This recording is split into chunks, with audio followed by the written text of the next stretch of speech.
Wonderful. Well, we are back, and I think things are working. Yes, they are. Hallelujah. For now. That was actually quite an appropriate speaking of life. It's just the theme for this week is about how God comforts us, and the main verses are from Isaiah chapter 40, verses 1 through 11. And what I want to do today is just share with you all about an update for 2020 and kind of review the highlights for this past year. And I believe that this year has been an example to all of us, though it's been a crazy year, that we have a God who is in control and who provides a comfort, and in his grace, we move forward. So that's what this year has been all about, experiencing that as a denomination, as individuals, as a country, and as the entire world suffered through this challenging year. So last week I was on the road. I had the pleasure of visiting our country brethren, and it was an awesome trip. Lots of kilometers that the car put down, but it was actually all very good. I left home on Monday morning, about 6:30 in the morning, and I meant to share some photos with you of the trip, but I couldn't get that working, so we'll have to think of mental photos. But left at 6:30 in the morning and went up towards Karoo to go visit with Graham and Yolanda, and for some reason I happened to misplace their farm. So the farm was not where I left it last time I was there. It didn't move. So it took me about an hour to kind of figure out where things were. And basically what happened was when I left Perth, there was a bit of traffic on the road.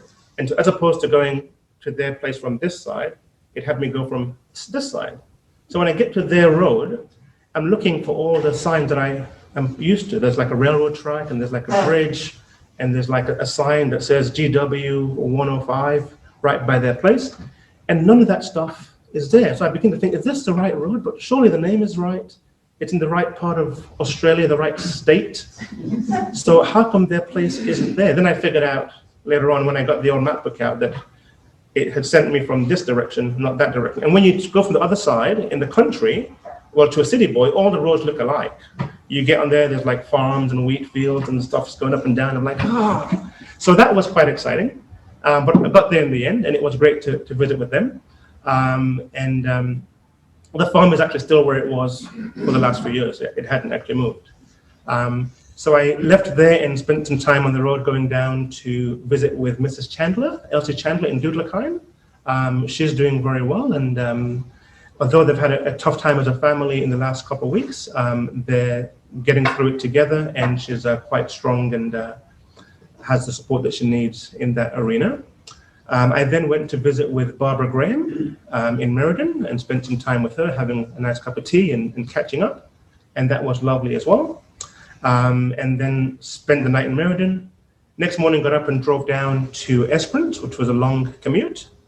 And once you pass a place called Ravensthorpe, there's actually not much to look at down there. It's really, really boring. And it was 185 kilometers from Ravensthorpe to Esperance, and it's 185 Ks of just nothing. So the first K looks like the second one, like the third one. It's just a boring drive.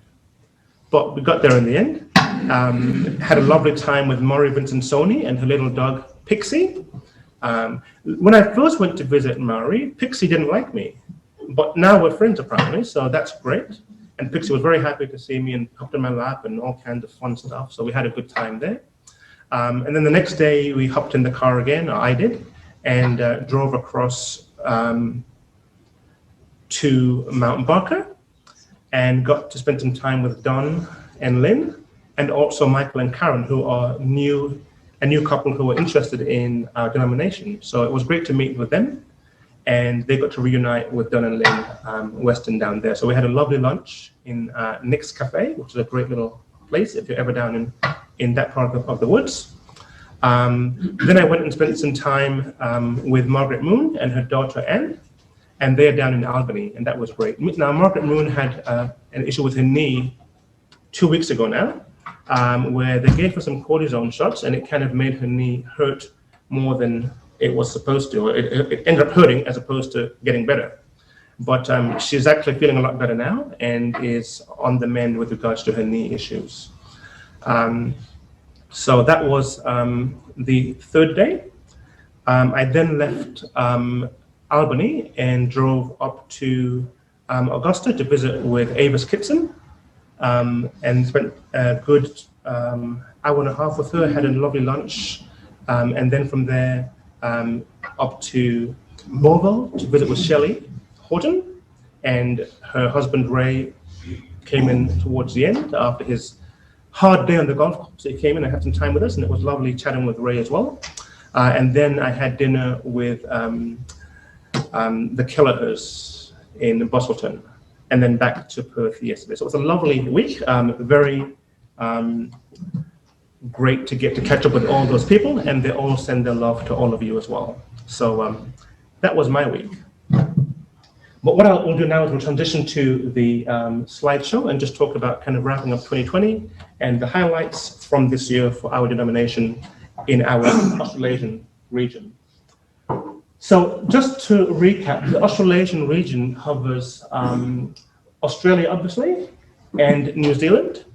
And under Australia, we have Papua New Guinea, and we have the Solomon Islands, which are up in this area is PNG, and Solomon Islands are over there. And then under the New Zealand office, we have the Vanuatu and Fiji, which are in this area and right there. So that is what the Australasian region actually comprises of.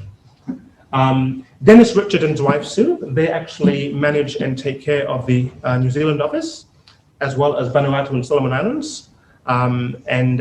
Shay and I got to go to the conference in February, and we shared an apartment with Dennis and Sue. So they're a lovely couple. They've been in our fellowship for many, many years, and they do a very awesome job taking care of all the folks in New Zealand, as well as Vanuatu and Solomon Islands.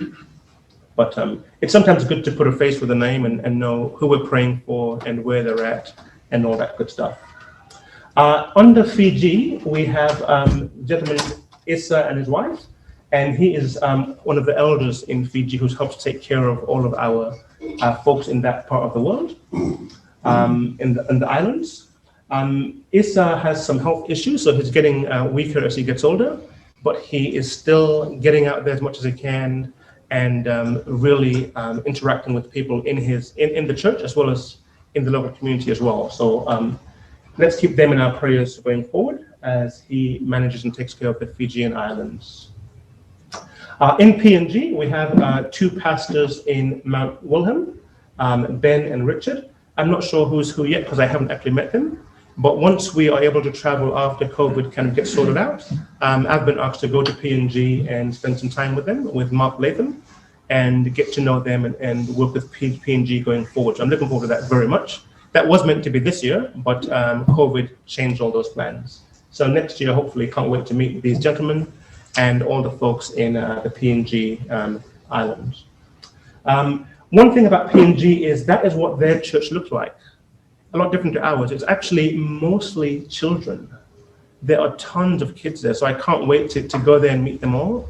And it's just a huge blessing because what it means is that the church over there has such an amazing future, and we have many young leaders that will be coming up in the next few years and decades for them in PNG. But it's a beautiful, beautiful place. Solomon Islands, we have two pastors on the islands, Derek Jiru and Pastor Alowin. I have not met them either yet, but they've had a very good year. I believe they had 8 baptisms this year in Solomon Islands, which is just wonderful. And it's amazing to realize that even though it's been a really challenging year and it's been a struggle for everyone, God is still on his throne doing his amazing work. And he provides comfort and grace to us as the Bible promises. It's been a year of challenges, as we might all remember. And to me, I'm not sure about you guys, but to me, anything pre-COVID seems like decades ago now. Is it just me, or is that the way that it feels to everyone? It's, even stuff that happened in February feels like it was years ago, but actually it was just this year. But we had a year that began with bushfires, and there was lots of droughts in many areas. In the PNG, they had lots of flooding, and some over here as well, I believe. And then we had it all topped off with the COVID-19 pandemic, which began about 8 months ago. And I believe today our borders open up to other states. Is that right, in WA? So it's been exactly 8 months from today, pretty much, that this all began.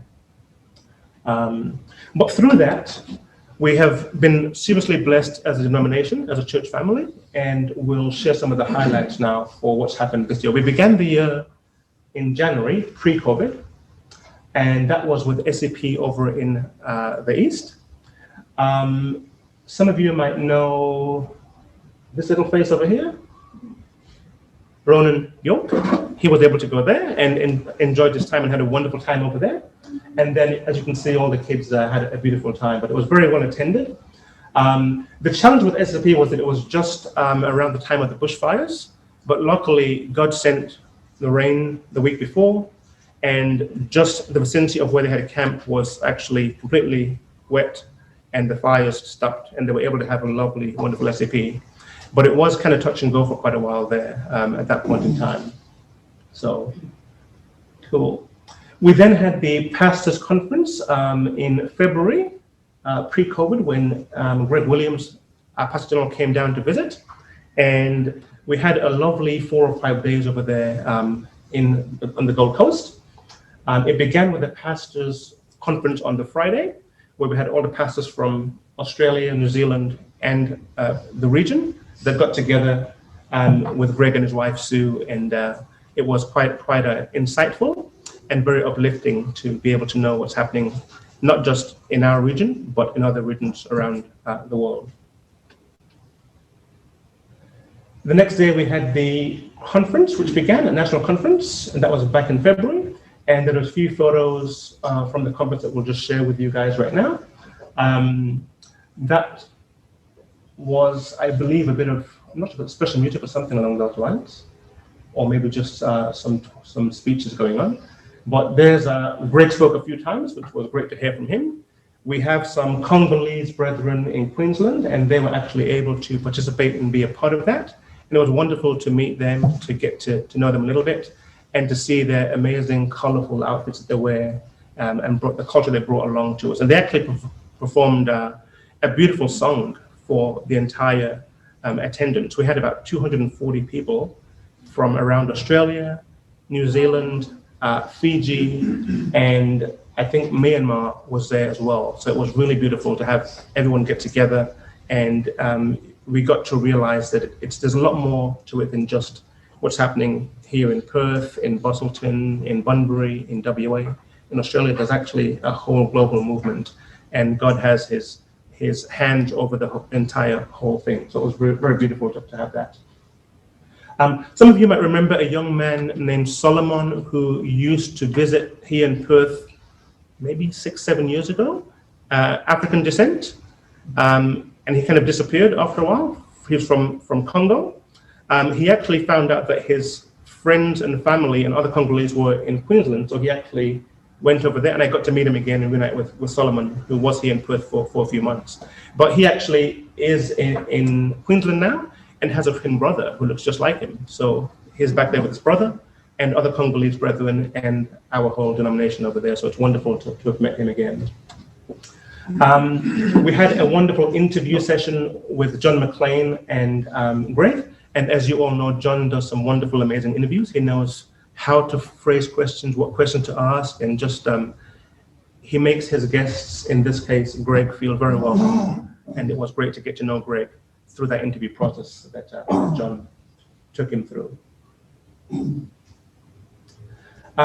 There's a big focus now in our denomination on emerging leaders, which basically means the next generation for GCI, and helping find the young people who can take the baton from myself and others and move it forward into the next generation beyond GCI today. So one of the great things that we had was we were able to listen to and have some of our young people share with us. There's Carissa in the black, she's over in Queensland, and there's Jackie as well in the green shirt.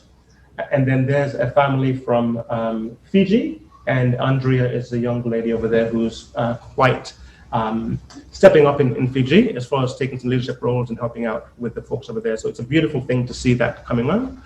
And we would love to invite all the young folks in here, 1, 2, 3 of you, no, 4, 5, 6 of you, to be able to see how you can get your hands dirty. What do you want to try at your hands at this year in 2021? What do you want to do? How do you want to participate and be a part of this movement and help take us all folks to the next generation going forward? So we'll be tapping you on the shoulders and asking you to get your hands dirty and try some new things, and supporting you, encouraging you, and behind you all the way. But that's the vision, that's the trajectory, is making sure that this amazing work that we're doing with Christ doesn't end with our generation. It has to go on to the next one. And to do that, we've got to actually raise up the young folks, pass the baton to them, give them something to do, encourage them, empower them, and let them run with it.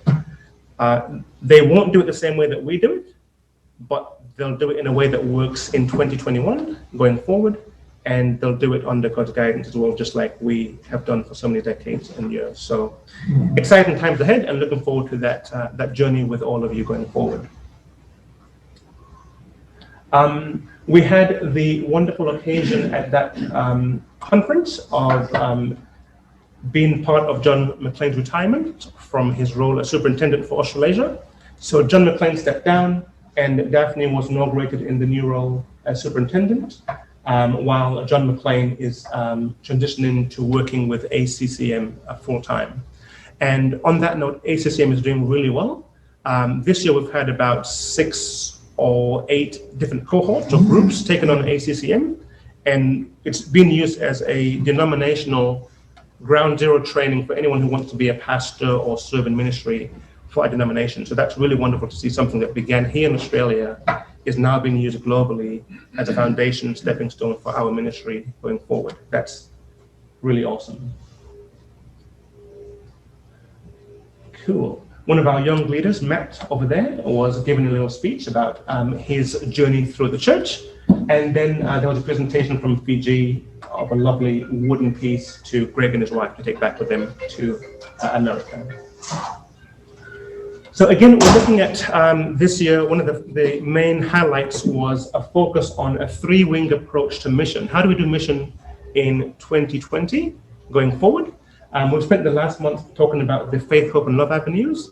And the main thing we're looking at doing as a denomination is renewal, relaunching, and parenting. So renewal is along the lines of pretty much how do we renew ourselves for the church and refocus where we're going, and how we do that in this decade. Relaunching is pretty much along the same lines, but it may involve things like moving to a new facility if you have to, or by choice, and determining who your target audience is in that new town or that new community. Amazingly, this year we've been able to address all 3 of these without meaning to, partly because of COVID. I mean, our previous facility that we met in Mount Pleasant was shut down, so we had no choice. But now we've actually begun that relaunching journey where we're actually in a new venue, we've got a new community, and we're beginning to see how we can help that community locally in the local area. So that's been quite cool, and I appreciate you all working with us on that journey as we go forward.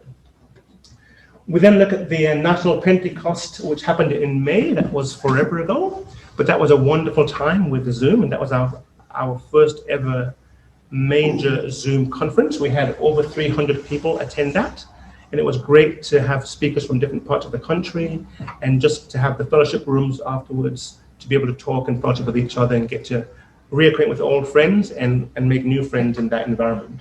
But that's something that we think we might be doing going forward in other ways. But it was great to be able to get together in that avenue through the computer, albeit, and realize that it's a lot more than just Perth or WA. There's an entire nation full of people who are all on that exact same journey that we are, following Christ. So that was beautiful.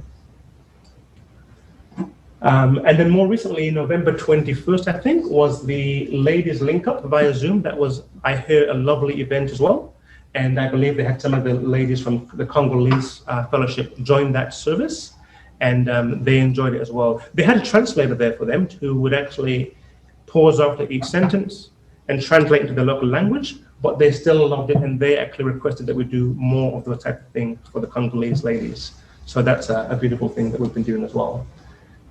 Just love those colors on their dresses and their outfits. It's really, really awesome, very cool.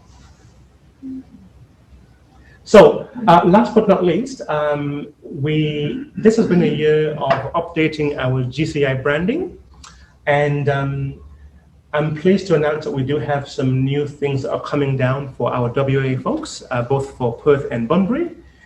We've got some new signage that is been secured recently, and we're going to start putting that out come January. So what that's going to do is going to let people know in this facility who we are and why we're here, and that they are welcome to join us if they'd like to.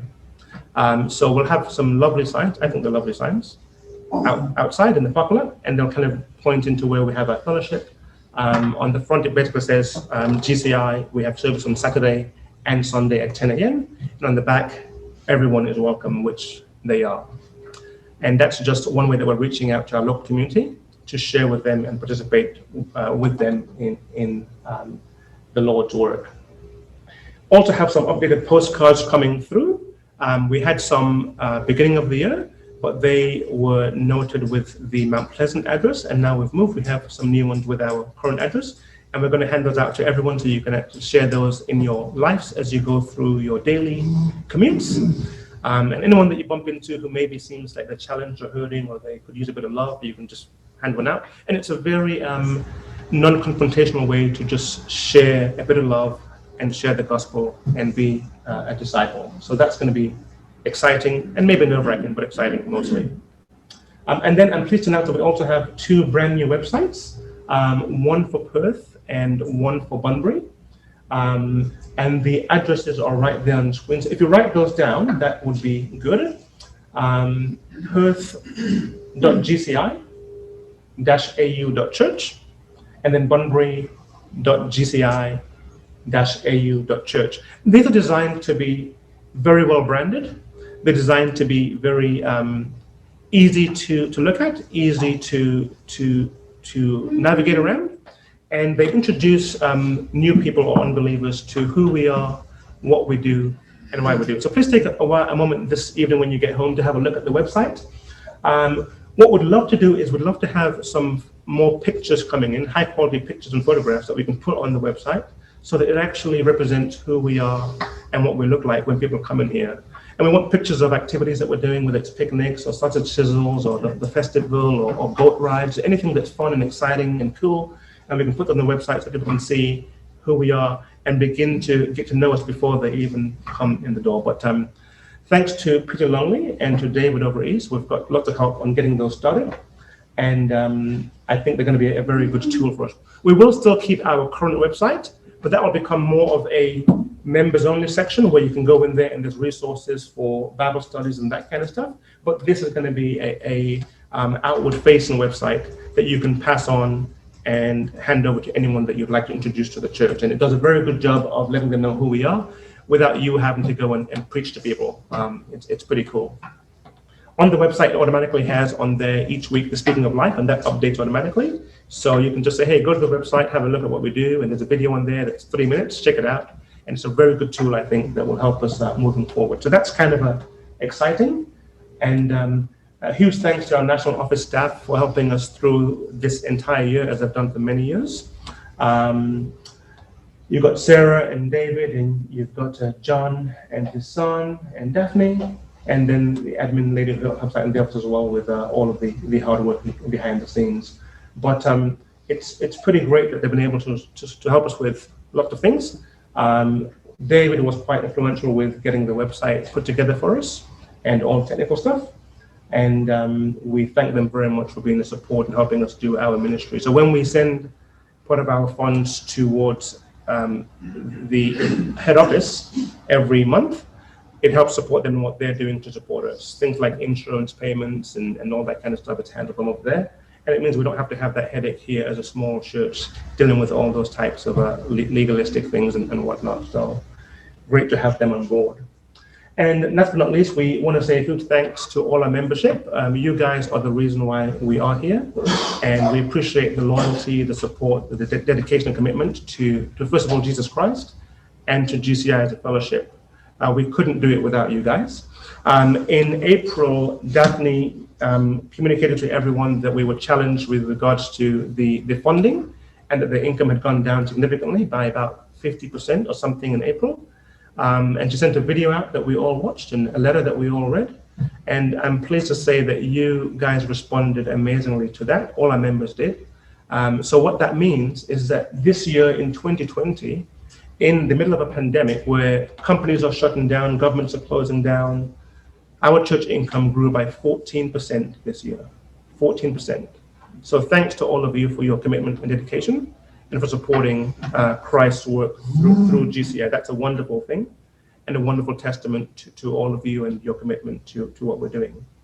But it's been a challenging year, but in many instances it's been a beautiful year. We've had lots of amazing things happen. We had a wonderful baptism at the beginning of the year for Amaret. We have a new baby in town, Tom and Des. We've had quite a few visitors and guests joining us this year, which hasn't happened in years past. So it's just been a blessing in so many ways. And when you get home, if you can take some time reading Isaiah 40 verses 1 through 11 about how God comforts us, I think we have demonstrated, or Christ has demonstrated his love for us in this year that's been a very challenging year, that he's there with us. We've seen so much growth, so much positivity, and so much promise in this year. So I thank you all for being a part of it. Thank you for supporting us throughout this challenging year. It's been interesting moving homes to a new venue. It's been interesting moving from church in a building to church online to church on Zoom. Many of us probably had no idea what Zoom was before May or March or April, but now we all know what it is, and it's a part of our daily lives. So as the Lord leads us, we continue to move forward, and we adjust and adapt to the current situation, and look forward to having a wonderful 2021 with all of you going forward. Thank you so much, and God bless you, and we'll see you around after services. And don't forget the picnic after services by the river. That's an awesome event, so if you've got some time, pop in there. It'll be a wonderful time to catch up and fellowship over there as well. God bless you all, and we'll see you soon.